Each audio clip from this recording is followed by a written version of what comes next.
So you can sort of see how that was at 4 years of age when I realized I was surrounded by order followers and robots, right?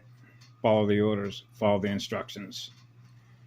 So you realize that when you're here to do a job as a polarity integrator, you don't want to do what? Generate any noise.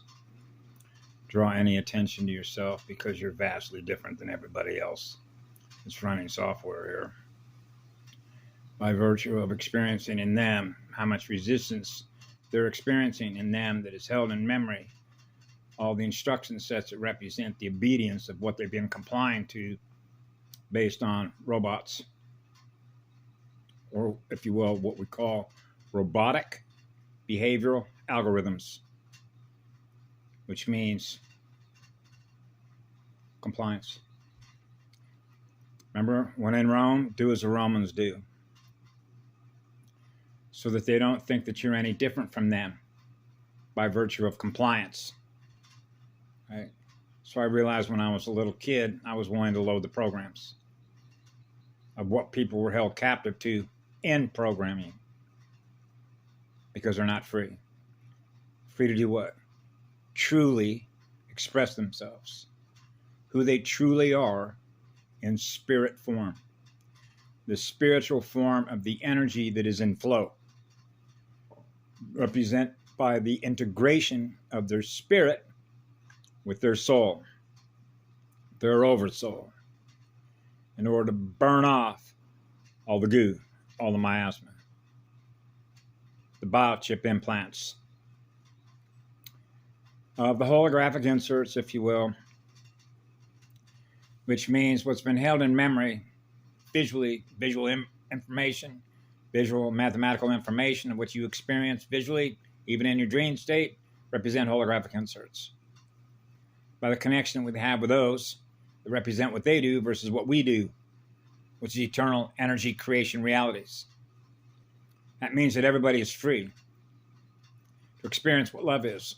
So they're freely expressing in energy what they're generating in plasma waves as a plasma wave field generator of consciousness. What they're thus generating, they thus experience, which is what they're creating as they're doing it. And that is a torque speed differential between a dead magnet and a living light magnet. Or, if you will, a dying planet. A Death Star, which is known as a death spiral.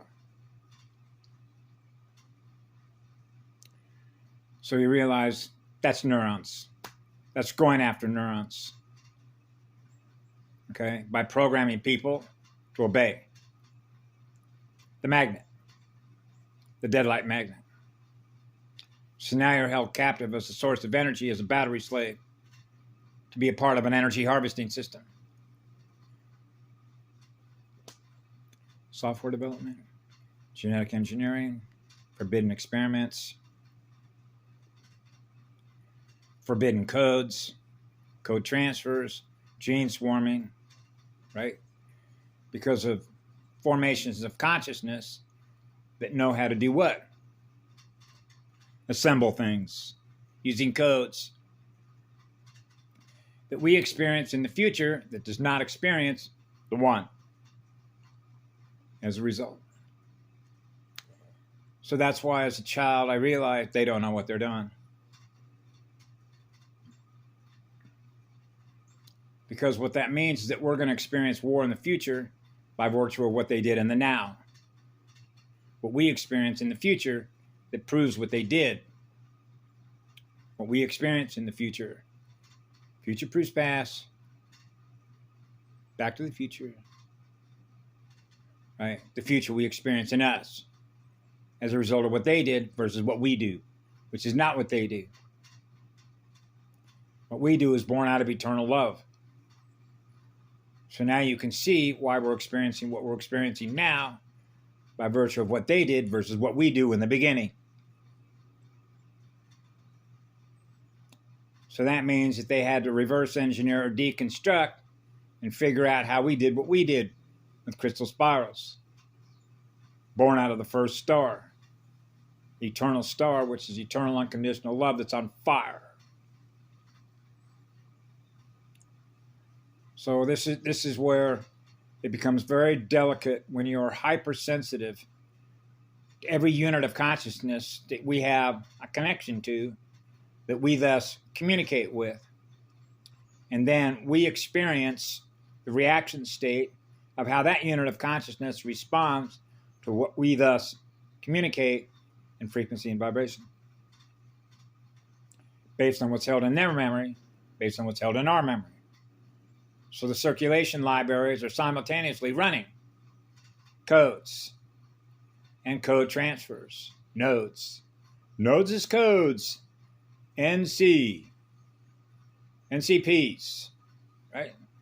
NC machines. Right? N equals 0. Dial the main fire engine. Right?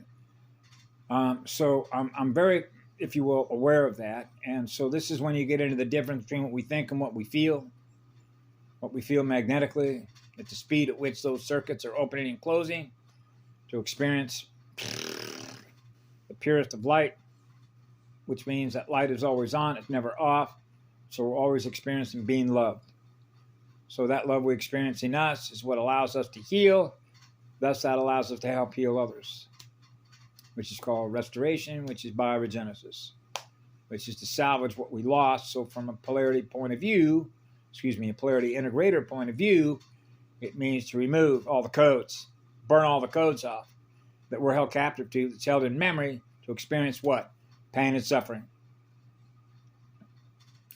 Keep the pain and suffering machine running, which becomes the energy harvesting system. Harvesting energy off of soul's energy by the pain and the suffering and imbalance.